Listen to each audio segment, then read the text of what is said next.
Alba fraternity, and we've missed each other for 3 years. I'm just calling us to our first presenter, who I pray that you've all had an opportunity to meet over the last day or so.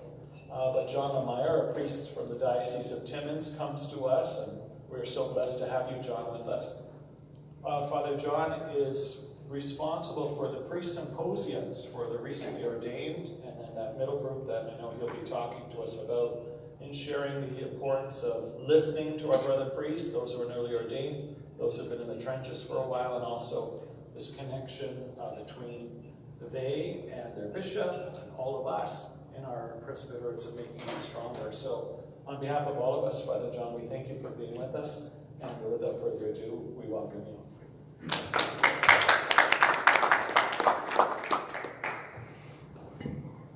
Thank you very much, Rico. It's a joy to be able to be with you for this day and to spend this opportunity to taking a look a little bit at our own priestly lives and kind of what's happening in the life and the ministry of our brother priests and ourselves. I think it's certainly very apropos that we're beginning today on this feast of St. Vincent de Paul about ongoing formation. Certainly Vincent de Paul was very much concerned about that. And I know that each of you and our diocese are also concerned with this idea of ongoing formation and how can we support one another and our brothers in their ministry. Just to give you a little bit of background about myself, as Rico said, I'm a priest of the Diocese of Timmins in Ontario, which is about 8 hours north of Toronto. We're a small and rural diocese. I was born and raised in Timmins. After I finished high school, I went immediately to the seminary, to St. Peter's, a lifer, 8 years, philosophy and theology there, and was ordained in May of '96, and served 3 years as an associate back at my internship parish, and then began as a pastor in New Liskeard and Cobalt for 15 years. The last 8 years I've been back in Timmins at Sacred Heart Parish, and then this last July ended up taking over the cathedral as well as Sacred Heart Parish. And so much of my priesthood has been spent as a pastor of various parishes.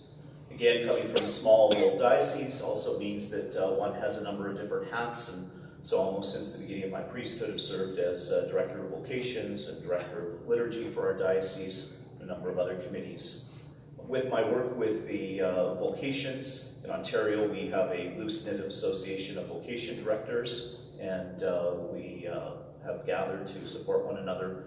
And as a result of that, being chair of the association for a number of years, sit on the Ontario Bishops' Commission for Priests that for the last almost 20 years. And it was from that commission that this idea of the symposium for the recently ordained has kind of come to fruition. We're going to talk a little bit about that later this afternoon. But the theme of the gathering is supporting our vocation in a missionary climate. And certainly both those words, vocation and missionary, have certainly been very important to me in my own priesthood. This idea, especially being a vocation director, trying to always look for men that we might think would be able to serve and to be able to give their lives for the sake of the church and the gospel. And we certainly know that it's a challenge to be able to find those men today, and it's an important aspect of our church's work, and something that we all need to be involved in, not just the one that's appointed from the vocation director, or by the bishop as the vocation director. Those of us that are vocation directors, I know Rico has been, I know Josh is, some of you others may have also been vocation directors at times, and we often hear from our brothers, well, how many do we have in the seminary? And my response was, well, how many did you send me? And all of that. So vocation work is the work of all of us. And certainly this idea of a missionary climate, we recognize for a variety of reasons how our diocese and how our country has become very much missionary territory, and how does that affect us in our life and our ministry. And so it's kind of in that context of those two words of vocation and missionary climate that we'd like to spend some time today looking at some very various aspects. A couple of you asked about the presentations. We'll make available the PowerPoints to any of you that would like them after. Well, they'll be sent out whether you use them or hit them in your delete box, you're more than welcome to. Whatever, if anything that's there is helpful to you to take and to steal and use in your own diocese, certainly feel free to do so. If there's questions during it, please interrupt me. If there's some things that want clarification, some discussion, I'm more than open to that. In our first presentation this morning, I want to take a look at a survey that was done in 2021 in the United States from CARA, which is the Center of Applied Research in the Apostolate. And the survey is entitled Enter by the Narrow Gate, Satisfaction and Challenges Among the Recently Ordained. Has anybody heard of the survey? Anybody read the survey document? Rico, always one keener in the audience. It's a very lengthy document, and again, I will provide it with the resources that we're sending. It's about a 200-page document, and it's certainly very, very comprehensive. And I think it's very, very enlightening to the work that you as a federation are doing, and we as vocation directors and our commission for priests. And I think that we can gain a lot of insights from it. Certainly, I think one of the things that you know overall is that in Canada, we don't have a lot of reports, we don't have a lot of statistics of our own. And I think that this survey that has come out of the United States, with the work that I've done and what we'll take a look at a little bit in our second presentation after the break, kind of shows the parallel that what's happening in the United States with numbers and statistics and experiences very much, at least in this context of what we're talking about, parallels what's happening in Canada. And as we go through, I'd certainly be interested to hear your comments if you think that that's true with what's happening in your own diocese and what you're seeing happening around the country. And so this survey then was a survey of the recently ordained from 2011 to 2020 of Catholic priests. And the idea of the survey was twofold. The first thing is that they wanted to see how well the U.S. seminaries were preparing men for their priestly life and ministry, and what was giving them the most satisfaction in their ministry, and what was giving them the least satisfaction in their ministry. It was an online survey that was done by CARA, which is a very reputable organization that's done lots and lots of church work in the United States. And it was sent to 1,379 diocesan and religious priests from April to July of 2021. And what's really interesting is that they received a response rate of 73%, which is amazingly high, especially for priests that never respond to RSVPs for anything, especially diocesan things. But to get that type of response rate, I think is amazing, and shows the interest that our brother priests actually have in the well-being of their ministry and the ministry of their brothers. With this age group then of 2011 to 2020, it's broken down into three various age groups. So those that were ordained 6 years and plus, which represented about 15% of those that responded. Those that were ordained between 3 and 5 years, which was the bulk of them, 51%. And then those that were ordained 2 years or under, which was 34%. So a fairly kind of comprehensive breakdown of our brother priests in that 9-year period of time. Not surprising, 76% were diocesan priests and 24 were religious orders. The average age of ordination was 2017, with the average age of those responding was 38%. The vast majority of those that responded were born in the United States. And so the first part of the survey then talked about how well did the seminary prepare them in a variety of ministries. And I think none of this will be a surprise to many of us, and I think that, again, our own experience of seminary life and seminary formation would probably hold true. So the priest said that, by and large, what they were prepared well for was their liturgical ministry as well as their pastoral ministry. And so presiding at Mass, preaching, confessions, hospital ministry, presiding at funerals, pastoral counseling, personal skills, even time management and handling stress. Those were the areas that these young priests thought that the seminary had prepared them well. Do you think that that's true for us in our own context, in your own experience of seminary life and formation?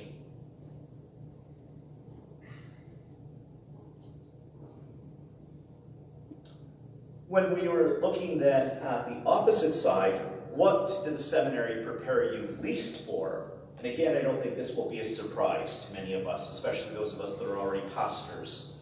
Human resource skills, collaborative ministry, leadership skills, administrative skills. And so again, we hear this constantly over and over again of pastors from any generation almost. I wasn't ordained to be an administrator. I wasn't ordained to be a paper pusher. And yet the reality is that is part and parcel of our life and ministry. And I think it's an essential quality of our ministry as being shepherds in the midst of it. And so I think, again, as I said, I think the experience from the United States to what we're experiencing, I think, is pretty well similar in the midst of that. The survey then took a look at how satisfied were these recently ordained priests in their life and ministry as a priest. And again, we see some really great things here, that 59% were very satisfied with their life and ministry as a priest. 22 were somewhat percent. So 81% of our brothers that took part in this survey are satisfied in their ministry of a priest. And I think, yeah, we can pat ourselves on the back. Isn't that great? But as wonderful as it is, when I look at the statistics and I talk to our brothers across the country, it's also scary, though, that 19% of our brothers are either somewhat dissatisfied, or 13% of these recently ordained, 10 years and under, are dissatisfied. I mean, that to me is a little bit shocking in a sense. Not shocking because I haven't seen this happening, but shocking that we see this demonstrated so clearly, both in Canada and the United States, and we look at some other things as the survey goes on with this dissatisfaction. And these are guys that are newbies in ministry. How do we get a 20% rate of dissatisfaction after 8 years of formation and 8 years of preparation for a permanent, lifelong commitment? It's not just like, okay, if we went to teachers college for 2 years and this isn't really what I thought it was going to be, but you weren't going to be a teacher for the rest of your life.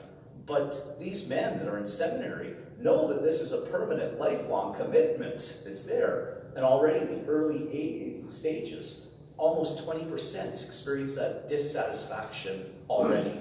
We'll take a look in a few moments about what are the causes of that dissatisfaction. Again, when they talked about this aspect then of how satisfied they were with their ministry, again, asked why, these are some of the reasons. Again, focusing on what we've already seen in some previous slides in our own experience.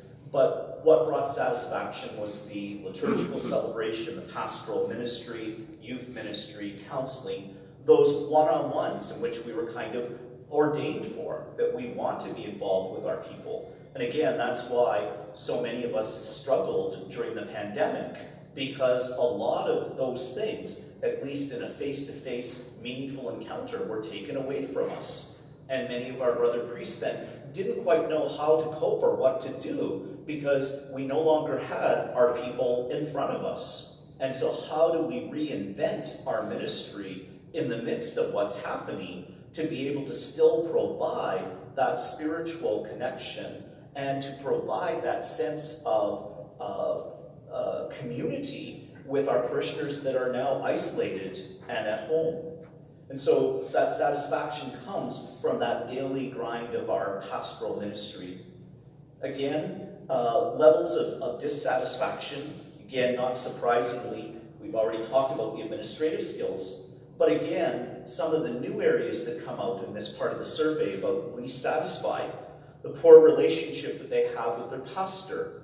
Again, probably one of the things that's a little bit different in the United States than us is that for many of our recently ordained in that age group here in Canada, they're already pastors, so they don't have to have a poor relationship with their pastor, because on the day that they were ordained, they were already a pastor. I mean, talking to Josh last night, the day you were ordained, you had 2 parishes and all of that. But in the United States, a number of them are still going into to parishes, but I'm sure in the Archdiocese of Toronto. That would be true in some of our larger dioceses in the West Coast as well. This relationship of pastor-associate.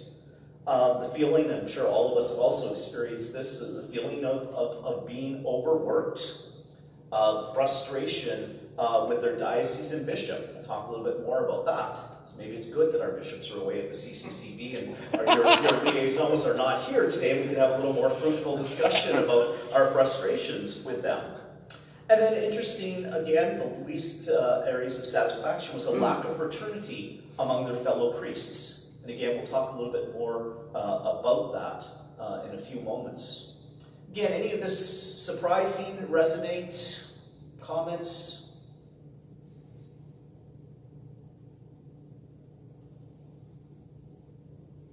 Resonate? So when we take a look then at these levels of dissatisfaction, we want to spend a little bit of time looking at them. This first area of dissatisfaction was a dissatisfaction with their present ministry. And again, that encompasses a whole bunch of things, not only administrative and human resource skills, that we have those challenges of how do we deal with staff and how do we deal with all the bureaucracy that's there. The poor relationship with the pastor, the too much work, feeling of burnout, disappointment with laity. And again, this is going to come up in a couple of different areas in the survey, but that tension that's there amongst the priest and the laity, especially as we see the separation of many of our people from regular participation at Mass, coming simply for sacraments when it's convenient for them, and then checking out after their kid has received, whether it's baptism or communion or confirmation. And the demands that the laity have upon us, but the lack of responsibility or commitment that they have to the church. Give me what I want, but don't ask me for anything. And you need to be there, Father, 24/7 to serve me and my family. And then I don't really care what happens to you. And so that's very much there. Difficulty with staff. I mean, trying to balance all of those issues that are there. And then dissatisfaction with current assignments. I mean, I think that's something that all of us at various times have experienced of why am I been placed in this parish? Why has this kind of been assigned to me and all of that? And so that was the first area of dissatisfaction that many of these recently ordained then experienced. Moving from their present ministry, the second level of dissatisfaction was dissatisfaction with dioceses. And again, some of their thoughts on this. The lack of communication between the diocesan office and the parish. That there's just way too much bureaucracy. That feeling that they're not cared for. That the only time anybody from the diocese reaches out to them is when they're in trouble for something. Or when something has to be done. But there's no care, there's no affirmation. Ineffective councils and deaneries, going to meetings upon meetings for the sake of going to a meeting, but achieving and producing nothing. Another big area, the poor assigning process. Why was I assigned to go to this parish? Why was I assigned to do this? And again, oftentimes, well, because there's a hole, and that's what you're supposed to do, Father, because that's what you said in obedience. And so there's those struggles that are there. That's why I don't know if any diocese in Canada, but talking to some of my brothers in the United States in some various dioceses, they actually have an internal system within the diocese of internal postings of pastors. And so Parish A is going to be open next June. And if you're interested, you apply to the diocese and say why you think you would like to go to Parish A. What you think you can bring to it, how your skills, how your ministry would match what is happening there. I don't think it's something that we've considered or is being done in any areas that I'm aware of in Canada, but I think it's something that perhaps we could be looking at instead of this idea, all of a sudden, we've got a hole and now I got to pull you. Remember my first year of ministry, I had been assigned as the associate back to the internship parish. I knew that even before I had left the internship that I was going back. And wasn't even in the parish for a month. And get a call from the bishop. I want to talk to you after a study day that we had. So a couple of days later we met, and all of a sudden he had a crisis that needed to be fixed. There was a neighboring set of 4 parishes that he needed somebody to celebrate Sunday Mass to, and so his wisdom, I'm young, I could go and celebrate in those 4 parishes on the weekend, but Monday to Friday minister to the parish that I had been assigned to. And I said to him, like, Bishop, how does this make any sense? I mean, he was a former seminary formator. He had served on the Apostolic Visitation Committee for seminaries in Canada. He was a good man. He was a religious man from a community. I said to him, how does this make any sense, and anything that's come out on the research about the importance of stability and positive postings for a guy in his first 5 years of ministry? So you want me to be a circuit runner going to these small little communities on Sunday, but then expect me to have effective ministry with the parishioners in the large parish that I never see on the weekend? Oh, I never thought of that. In the end, he didn't do that, and I stayed where I was. But it was, I got a problem, I need to fill this hole. And so let's just fill the hole that's there. So dissatisfaction with diocese. The lack of mentoring process. Again, we'll talk about this later in the day, but this idea that we have a guy in formation for 8 years, we're under the microscope doing all of these things, and then we ordain them, and then there's no supports that are there for him. Nobody to accompany him oftentimes. And often, if there is an accompaniment, it's because the guy himself reaches out to another older priest, a retired priest, a neighboring priest to ask. But it oftentimes doesn't come from the diocese, and there's no thoughtful or consistent process to be able to do that. Certainly, again, not surprising to us, dissatisfaction with the idea of the handling of the sexual abuse crisis and all of those, and especially those of us that are affected, particularly in some dioceses where there was lots of abuse, but also in the global sense of how the church has handled that. Again, dissatisfaction with the diocese on the overfocus of money. Again, what do we often hear from the chancery offices? You got to take up this collection. We need more of your diocesan tax and all of this. And yet, you ask, well, how is it being spent? I mean, I just recently got appointed to our diocesan finance committee after 20 years of asking to go on it because we had very ineffective leadership on it. But asking the question, okay, you want more money, but what am I getting out of that more money? I'm not getting any services from this office, this office, this office. Why do we still even have them, other than that's the way we've always done it before? And so this idea of dissatisfaction. And then the last area that has come up, and we've had some conversations even just in the last 24 hours, this idea of feeling persecuted by the diocese. And again, I think many have experienced some of that, especially in the midst of the COVID situation. And some of us trying to do creative things to try to minister to our people, and the diocese saying no. We're having some conversations this morning at the breakfast table about some of the issues around the Indigenous file, and priests saying something that wasn't perhaps politically correct, and then being suspended or being slapped, and a publicly kind of mentality. And so very much that sense of persecution that's there, that many of these recently ordained, and I think even those of us that are been ordained for some time, don't always feel that our diocese have our back. We're expected to have the back of the diocese, the back of the church, never speak out against it and all of that, but it isn't always a two-way street. Even more specific than this idea of dissatisfaction with the diocese, let's go one step further, is many of them resonated with this dissatisfaction with the bishop. And again, there were 2 key areas that kind of were mentioned over and over again in the survey responses. The lack of a relationship that the priest has with the bishop. And again, I think, and we'll see a little bit of this a little bit later as well, for the most part, most priests don't want to be best friends with their bishop. And those that do, that's a problem, and that's another issue, and that's another conference. But most of us don't want to be best friends with our bishop. But we want to be friendly with our bishop. We want to know that he cares about us. We want to know that he has our back. We want to know that he knows our name, and where we're at and what we're doing. And yet, both in large dioceses, but also I hear this across the country in small dioceses. The same issues kind of are there. My bishop doesn't know me. He doesn't know what's happening in my parish. He doesn't know anything about my family. He doesn't know anything about who I am.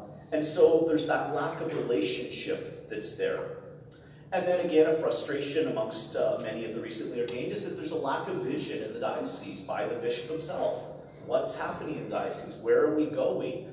This idea that oftentimes we're being asked to do more and more because we've got to maintain the status quo, when maybe instead of giving me 6 parishes, we need to be closing 3 of those parishes. But how many bishops have publicly said, as long as I'm bishop here, we will not close any parishes. We will bury priests instead by killing them of overwork, but we will not close parishes. There is no vision that's there. And we're continually just simply filling holes, putting more and more work on our brothers, and we don't know where all that's going. And so that sense of dissatisfaction that's there. A fourth area is frustration with their fellow priests. I'm sure none of us have experienced this. This must be just a uniquely American thing, that none of us would have any frustrations with our brothers. But again, some of the things here are not going to surprise us. A lack of cohesion within our presbyteries. We're going to talk about that this afternoon, about how do we build perhaps more intentional, more vibrant, more life-giving presbyteries that are here. Certainly we've experienced the culture wars with our brother priests, whether it's the right and the left, whether it's on liturgy, whether it's on social justice, whether it's on COVID, whether it's on whatever. There are those wars that are there, and I don't talk to that group of priests because they believe this. I'm not going to hang around with them because they do that. And so we're seeing more and more in our presbyteries across the country, across North America, this polarization that's there. And then the generational differences that I don't think we've ever really got a grasp of or an understanding of. And I'd like to spend a little bit of time talking about that as well. And how do we get to know each other based on not only who we are as people, but understanding the mindset that we have because of the generations, because of the seminary formation that we receive at various stages over these past 50 years. And how does that affect our interaction with our brothers? How does that affect, especially when you're an associate and a pastor, those generational differences? A fifth area of dissatisfaction is, again, moving a bit broader in the United States, this dissatisfaction at the national level with the U.S. Bishops' Conference, and certainly I think we could probably put also that to ours. How many times we've scratched our head reading various press releases or messages that come out of the CCCB that nobody in their right mind in the parish is going to read. Why do we have a 3-page Christmas message from the president of the CCCB? How many of our parishioners even know what the CCCB is, let alone what the president is, kind of mentality? And so there's that notion of being out of touch with reality. And let me just be very clear here, brothers. I am not anti-bishop. I have great admiration for our bishops. And I work very closely with a number of them, work very closely with my own bishop. I love these men. But because of some of the issues, the generational gaps, because of some of their formation, because of some of their lack of experience, many of them have not been pastors like us in the trenches. They just sometimes don't get it. I'm sure you've had those experiences. I can't be the only one that's had that. And so there's that dissatisfaction at the national level again. Where's the vision and all of that? And then we also know that there's dissatisfaction in the church at the universal level with our Holy Father, Pope Francis, that perhaps we've never seen in the last number of generations kind of mentality. And again, that could be a whole other conference that's there. But at least we have to acknowledge it and to be able to say, okay, well, there is a tension that is there. We see that tension played out not only amongst ourselves in our conversation, but I mean, perhaps a little less political in Canada than in the US. But I mean, you see bishops pivoted against one another in the US in public statements and all of that. In Canada, we tend to be a little more diplomatic. But trust me, brothers, it's there. There are many of our bishops that scratch our head at some of the things that come out from Francis, come out from some of the dysenteries that are there. and wonder, how does this connect with the lived experience of us here in Canada? So that's a fifth area. And then finally, a sixth area of dissatisfaction with our brother priests. Again, we're talking 10 years or less in this survey. Lonely and isolated due to celibacy. Not having an adequate social life. So many demands that they don't have a balanced life. I think that all of us, regardless of our age group, can relate to that. I mean, with more and more being placed upon us, that means that there's just less and less time for me. And so I think what we see oftentimes with our brothers is one of two directions. Guys that have experienced this come head to head and say, the hell with it, I'm taking care of myself, and are absent landowners at the parish, and others of us that are killing ourselves, putting in 80, 100 hours a week, trying to keep everything going. I mean, how many of us since we've been here have answered emails, phone calls, written pastor's messages, so that when we go back, things are still going to be ticking, in addition to all the other things that we're doing here. And so how do we live this balance? I mean, I know a number of years ago, I think one of the documents that the Federation put out was about a balanced lifestyle 20 years ago, and it's only gotten worse in the midst of that. Again, we talked a little bit about this dissatisfaction, persecuted by brother priests and laity. We talked about the laity, but we also know with those various culture wars that are happening in our diocese, the persecution of brother priests one to another. And then, interesting, we see really the humanity of our brothers. One of their dissatisfactions in their life is their own sinfulness, their own brokenness, which I think is encouraging to see that there's that recognition that's there. I thought that was a really hopeful sign, because a lot of all this dissatisfaction can, in a sense, be part of the bureaucracy that's there and all of those types of things. But when I saw that comment about one of the things that weighs our brother priests down, these young guys, is their own personal sinfulness. And it just, again, shows that they are taking seriously their own vocation. They're taking seriously their desire to grow in holiness and saintliness. They're taking seriously their desire to lay down their lives, and yet they recognize that they fail in the midst of it. Any questions, comments about that, about the levels of dissatisfaction? Anything that you would add that wasn't covered, category, or... Yes? What about those who feel that they have less things to do in their time? They're idle? Yeah, I think that in some places, the guys that are twiddling their thumbs, not sure what to do. And again, I think that goes into part of the process about why did this guy get assigned to this parish? You sometimes hear some guys that are vibrant, full of life, and get sent off to this rural parish that they got 4 funerals a year. They don't have a school, they don't have a nursing home, and some of them are saying, like, what do I do all day? Kind of mentality. I can only call my people so many times. I can only work on a homily for so many hours. And it leads to, in some cases, yeah, that sense of boredom.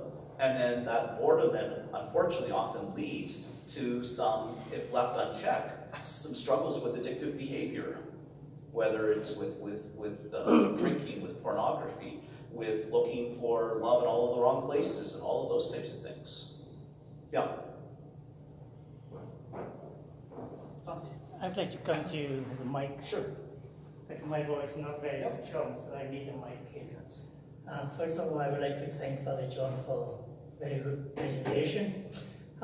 Few things I would like, it touched me when you mentioned about the relationship between priest and bishop. In my life, the Diocese of Regina, I have 4 bishops I went through, and totally different mentality. And if eventually some of you may be bishops someday, and this is personal sharing. This is personal sharing, I see. If you are so friendly to priests, it's good, but sometimes it's not working for parishioners. If you are too rush, too hard to your priest, it may be not very good for the priest. We don't like the bishop. And if you are, when you talk about the chancery, people who work in chancery and lay people who work with the bishops, some bishops listen to them too much and carry on, and I see no good for priests. Some priests, personally, I don't like that way. When bishop listens too many things from lay people, and then let the priest down. Alba, what do we do? Your job, John. You have to say something, and that's the first thing touched me when you mentioned our bishops. And what do we do in future if you are bishops, or what do we bring it up to our bishops and find out what way? And the second point I would like to mention, to bring it up, is about the seminarians in future. You mentioned in states, they're very locally American born. They went to seminary. And how many Canadian borns we see enter seminary in Canada here? Personally, I introduced 3 Vietnamese seminarians from Vietnam, introduced to my diocese. They were ordained already. 1 more to go in Edmonton today. So that's another point I like to see. Relationship between bishops and priests, and how do we nurture Canadian born to join to the seminary. I think that's all I have today. Thanks so much, Thomas. Yes? I know for myself, talking to brother priest in my zone, some of the, one of the is, well, personally for myself also, I don't like to deal with staff salaries. That's the way I talk. Yep. Having to figure out like what's a just wage and stuff like that. But thankfully, we do have a human resource in the archdiocese, but they just do the research. But ultimately, I have to kind of figure out the number, the value. But I hate having to do that. Yep. That's not my strength. Yep, that can be a challenge for sure. Yep. I was going to say, one thing I noticed in the presentation, I think it's shocking to me that priestly fraternity only shows up in the dissatisfaction column. That the relationship with brother priests is not something that's all reflected in the satisfaction column. That has to do with personal ministry, parishes, and that sort of thing.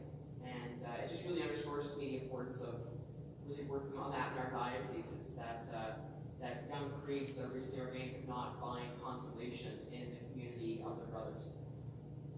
Yeah, and I think we'll probably talk a little bit more about that a little bit later, but I think there's some variety of different reasons for that. And not all of it is in a sense negative, but I think just the more and more demands that are placed upon us, the less time we have to get together with the brothers.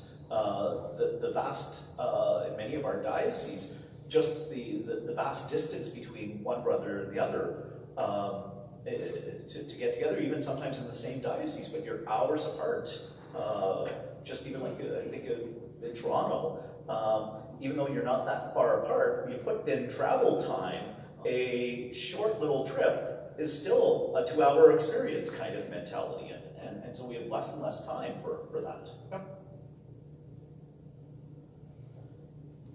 So again, from the survey, one of the quotes, not feeling supported or welcomed by the pastor who mentors them, their bishops or diocesan leaders, and or their fellow priests who live in the area, are factors most likely to be associated with being dissatisfied. Goes on to say, many report not feeling their diocese or religious institutions are thoughtful about assigning them to their initial assignments that will provide them with mentoring and support they need during their first 5 years of ordination. And so again, just that constant re-echoing of kind of that feeling of being abandoned. And we often have talked about this as vocation directors around the table, is that we work so hard as vocation directors to get a guy, first of all, to apply to the seminary, support him during his 8 years in the seminary, and then all of a sudden, we leave him to the wolves. The vocation director then is told, no, your job is done, stay out of this, Father, it's none of your business now anymore. And whose business then is it? Who is going to support that priest in the midst of that? And that was part of where the impetus came for this symposium for the recently ordained that we'll talk about this afternoon, is how can we support these men in their ministries? All right. John?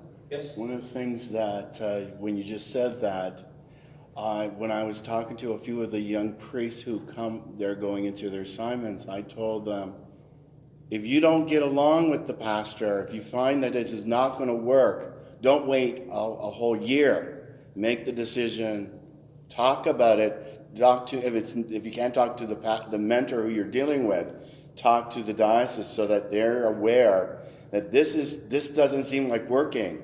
Help me. Yeah. Stop that problem. That openness, that honesty. But again, it's that problem is how come bishops or their delegates are not checking in regularly with these guys? And I think that one of the problems that we have, and somehow we need to address it with the recently ordained, and we need to address it during seminary formation, is that how do we teach guys not to be afraid of their bishops? Because I think one of the fundamental problems, especially amongst many of the recently ordained, is they're afraid to be open and honest with their bishop. Because what happens if he doesn't like what I'm going to say? I often say to my own bishop, whether you ask me or not, I'm going to give you my opinion. And you may like it, you may not like it. You may listen to it or you may not listen to it. But at least I'm going to share it to you and I'm going to tell it to your face kind of mentality. Now, I'm lucky I have that open relationship with my bishop. But again, I think most bishops are open to that. But we have this fundamental fear, especially amongst the young guys, but I think it also goes to other cohort generations, that I can't be honest with the bishop about what I'm thinking, what I'm feeling, what I'm struggling with, what's working or what's not working. But we somehow need to create more healthy dialogues. And it's got to begin in the seminary with these guys. I mean, the sad reality is in many dioceses, bishops don't even know who their men are in the seminary. If all they do is come once a year to read the report and have a barbecue before they send them off to September, how is that helping them? And again, we'll talk about this a little bit in the afternoon, about this idea of building intentional presbyterates, that it's not just the job of the bishop, but it's also the job of us as brother priests, and how do we support not only brother priests, but as priests, how do we support seminarians, even if you're not the vocation director? Because it's also your work to do that. But for a variety of reasons, many don't do that.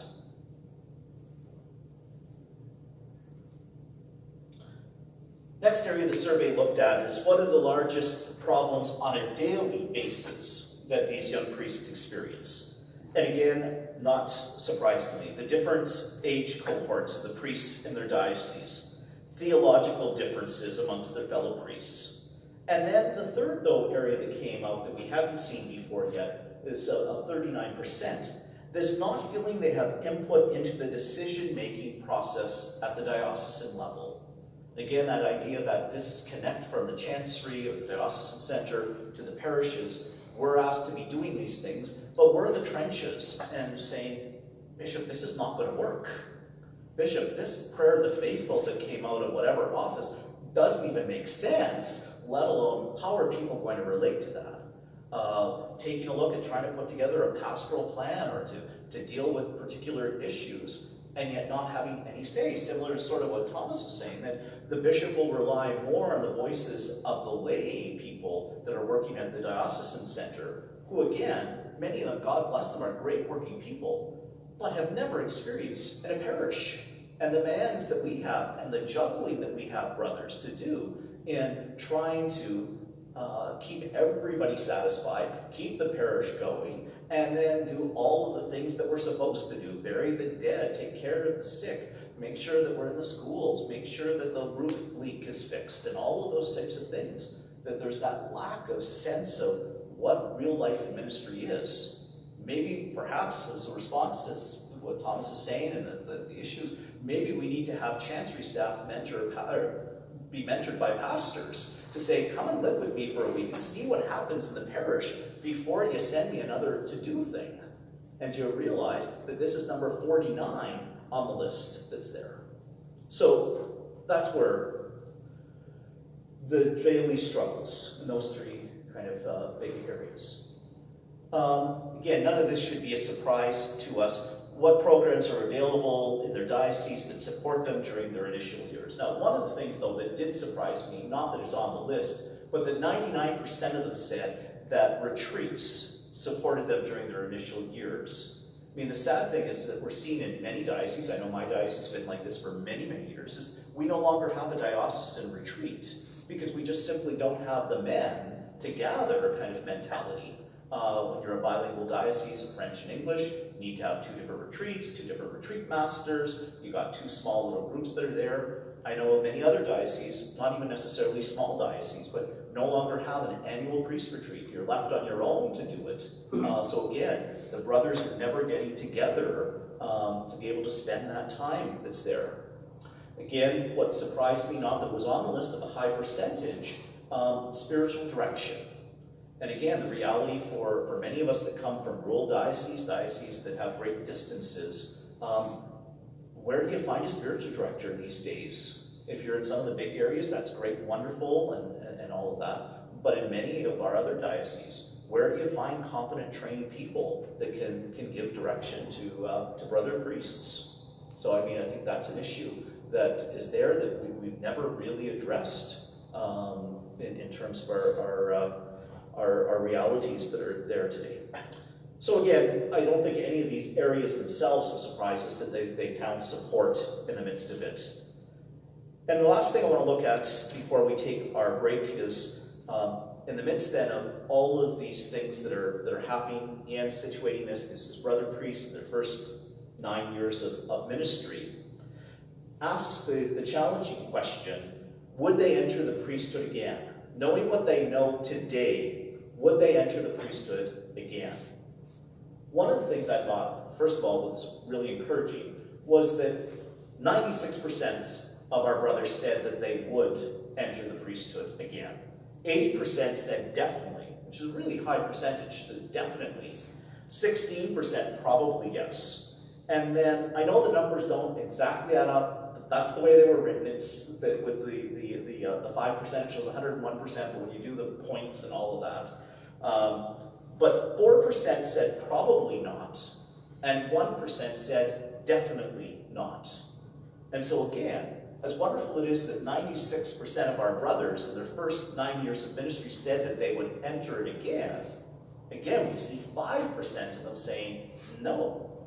And again, where is that disconnect between what they received in the 8 or the 6 years of formation and spiritual direction and all of those things, pastoral internship, some of them probably would have had propaedeuic years then, and yet we're still seeing that. Again, the question changed a little bit from would you enter again to talking about their future. Priests were asked about their future ministry, of whether they see themselves staying or leaving.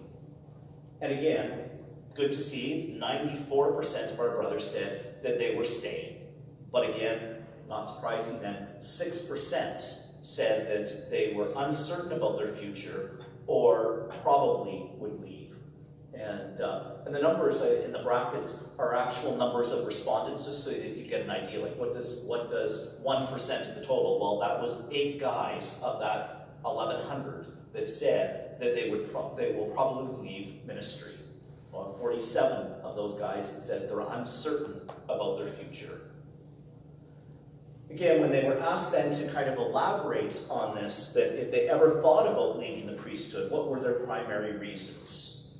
And again, this probably wasn't going to be a surprise to us based on our own experience in hearing what the survey results. Celibacy and loneliness, frustration with the diocese, disappointment with their ministries, their living situations, or those whom they minister to, overwork and stress, issues within the larger church. So again, not a surprise. We've seen this played out with the statistics. We see it played out in our own diocese. We know with guys that have left ministry ourselves. This next slide, though, and this next question, I thought was a little bit startling to me, was, do you know of someone who left active ministry or the priesthood within their 5 years of ordination. So again, of the guys that are ordained 10 years or less, do you know somebody in their 5 years of ministry that have left? Percentage guess? How many guys knew somebody? 99. Not 99. 60. Not 60, close. 79% of these guys knew of somebody that left ministry within their first 5 years of ordination. To me, that's a high number of these guys. And again, I don't think I've seen any research that's done on this. What is the effect of that for these men? How does it affect them psychologically? How does it affect them spiritually? How does it affect them ministerially when you see your brothers, many of whom you've been in the seminary with for 3, 5, 8 years, throwing in the towel for a variety of reasons? I don't mean that judgment. I know it may have come across. I don't mean that judgmentally, and I apologize for that. But that you've lived with, that you've worked with, may not be in your own diocese, but neighboring diocese or whatever. What type of psychological and spiritual effect does that have on a guy? Rico? Can I speak to that? Sure. I'm sadly part of, although I'm past 5 years, but 80%. You know, and guys, maybe it's also the vocation of Pat talking. Could we have done something about that before they leave ministry? Because I'm finding that guys aren't like taking the leave and thinking about their life. They're like, I'm leaving. And I just asked the question of, well, we slowly saw the guy isolating, and he wasn't coming to retreat, or he wasn't in the priest group, and da-da-da-da-da. Nobody did something about it, and now he's gone. It's like, you know, could we have done more to support the guy, as opposed to, well, you know, why did you leave, or, you know what I mean? What could we do to bring our brothers close? I don't know if that's other guys' experience too, but I'm tired of hearing of the guys leaving. I'm like, what are we doing to support them? Because we might agree with their principles, but we're not leaving the trenches, you know? Yep. I don't know. And again, one of the other comments I hear from bishops is, I didn't know that this guy was struggling. I was the last to find out. By the time he came to see me, he had already made up his mind. He had already put the deposit on the apartment. He had already called the movers and then came to see me, and that. And part of it is, okay, yeah, Bishop, that's shocking, but what did you do to reach out to this guy during these 1, 3, 5, 10 years of ministry that you didn't know exactly? Yeah, and some guys are really good at hiding that because they play the game, because they're afraid to be honest, open with the bishop. But again, if we had put some of these things in place over those years, starting in the seminary to years of ordination, would that also make a difference? Again, what about us as brother priest to brother priest? Do we reach out? Again, talk a little bit about this afternoon with this idea of building intentional perseverance, and how serious are we about doing that with our brothers? Yeah. So as these recently ordained were reflecting upon the 79% that they knew somebody that left ministry, the question was asked with them, if you had a discussion with the guy that left, what was his reason for leaving? Again, oftentimes there are a great number of us that don't know why guys left, we just know he's left, we sometimes make judgments. Sometimes they do talk to us openly about that. And so again, the interesting statistics that came out is that the reasons that a guy told one of their brothers why they were leaving. Again, I thought it was interesting that the top number was 40% that left was because they were disillusioned with the actual life of ministry. 40%. Does that mean that they didn't know what they were getting into? Yeah. Didn't quite know what they're getting into, the living situation with the pastor, the demands that were going to be placed on them. And again, I'm thinking, like, what are we like? How could you be disillusioned? I mean, again, now that we especially have internships, the guy is there. How could you not know what life is like and what the demands are? But again, I think that with seminaries, we often go in with these rosy-colored glasses, kind of, that things will be better when I'm a priest, and things will be better in my relationship with the bishop, or things will be better with my relationship with my brother priest, because I mean, I'm just a seminary now, so they're not going to talk to me, and they're not going to, but once I'm a priest then. So I think there's a whole bunch of disillusionment for a variety of reasons that are there. But that was the top reason, is this disillusionment. The second one was the idea of loneliness that's there. And then it's only meeting someone, having a romantic partner, and then the list goes on in the midst of it. But this disillusionment, yes? Yeah, so everything outside of the first one is all psychosexual human development.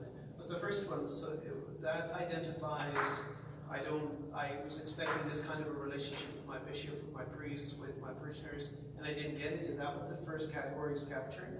Yeah, I think it's all those things. Like, yeah, the dissatisfaction with their life of ministry, everything from their assignments or why they were sent there, to struggles with the pastor, to the overwork that's there, to conflicts with brother priests, to conflicts with laity, to being thrown in to be a pastor the day after you're ordained and not being prepared, not having supports.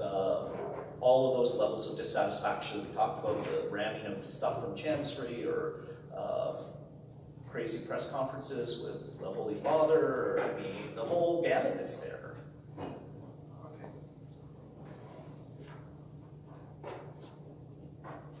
I think the comment about lack of connection to the diocesan presbyterate, it speaks to my earlier comment about what can we do to support them too, because it's easier for us to say, well, they're the problem, they didn't reach out, they did, like you said about the bishop that was shocked. But, what do we do as brothers to support that presbyterate so that 9% might go away, Yep. Any comments, questions before we take our break?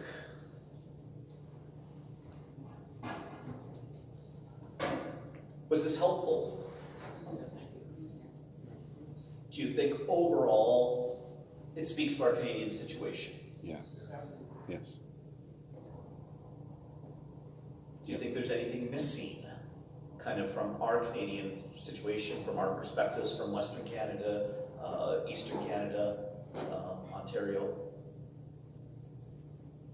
I don't think it has addressed the particular challenges that international priests would have entering a diocese, and how I think they have some unique challenges. I know coming into our diocese, I find our particular diocese has not welcomed foreign priests very well. We haven't given them enough to do. We've sent them off to the middle of nowhere. But I think it's enhanced. I mean, you can send me off to the middle of New Brunswick and I can be quite happy, even though I was raised in a city. I can figure that out. But if I come from Nigeria and are trying to figure out the charms of small town New Brunswick, it's a challenge that is beyond that. Yeah, and I think that's an important point. Again, if you remember the context of this survey, talked about 82% of these priests that were surveyed were born in America. And so I think, again, their situation demographically is a lot different than ours. Again, going back to your theme about vocations in a missionary climate, I think we are much more missionary in Canada at this moment in terms of the reliance and generosity of our brother priests from around the world serving our dioceses, especially many of us from rural dioceses in particular, and that, yeah. Any other comments or remarks?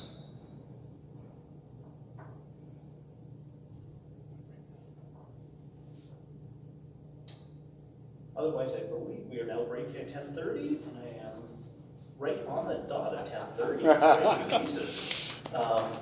And we're gathering back at 11. Is that, Yeah. All right. Thanks, brothers.